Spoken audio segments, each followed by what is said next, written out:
Pria brewok pengawal Ferdy Sambo di Barreskrim jadi perhatian, mirip ajudan di foto bersama. Irjen Ferdy Sambo disambut para awak media saat datang ke Barreskrim Polri pada Kamis 4 Agustus 2022. Saat memberikan keterangan pada wartawan, ada sosok pengawal Irjen Ferdy Sambo yang menyita perhatian. Pengawal itu dikatakan mirip dengan seorang ajudan yang ada di foto bersama Irjen Ferdy Sambo dengan para ajudan. Saat turun dari mobil, Irjen Ferdy Sambo langsung ditemui awak media. Pria yang berbadan tegap itu mengenakan baju hitam dan sigap melindungi Irjen Ferdy Sambo. Tampak perawakan pria itu berparas brewok tebal dan mengenakan masker. Pria itu mirip dengan Bribtu Markus Mare yang merupakan salah satu dari 7 ajudan Irjen Ferdy Sambo yang terpotret dalam foto bersama. Ketika Irjen Ferdy Sambo diberondong sejumlah pertanyaan dari awak media, pria itu terus mengawal hingga memasuki ruangan Barreskrim Polri. Sebagaimana diketahui, Irjen Ferdy Sambo memenuhi panggilan Barreskrim Polri terkait kasus kematian Brigadir J. Pemeriksaan ini merupakan yang kali keempatnya. Sebelumnya ia dilakukan pemeriksaan di Polres Jakarta Selatan, Polda Metro Jaya, dan terakhir Barreskrim Polri. Saat memberikan keterangan kepada awak media,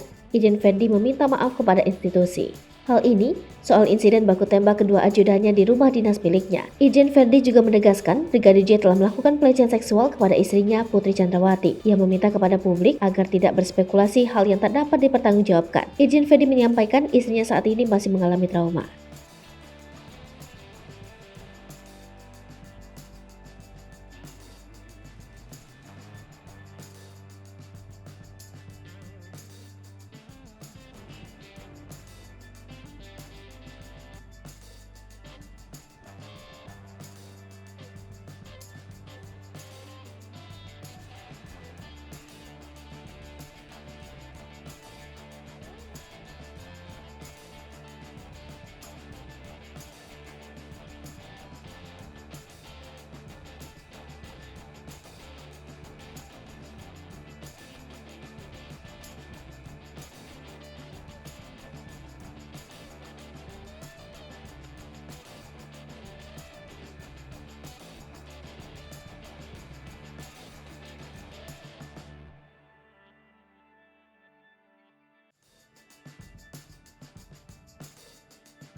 Hai pemirsa Sri Popo TV, jangan lupa komen, like, dan subscribe, serta tonton terus berita-berita terupdate lainnya ya.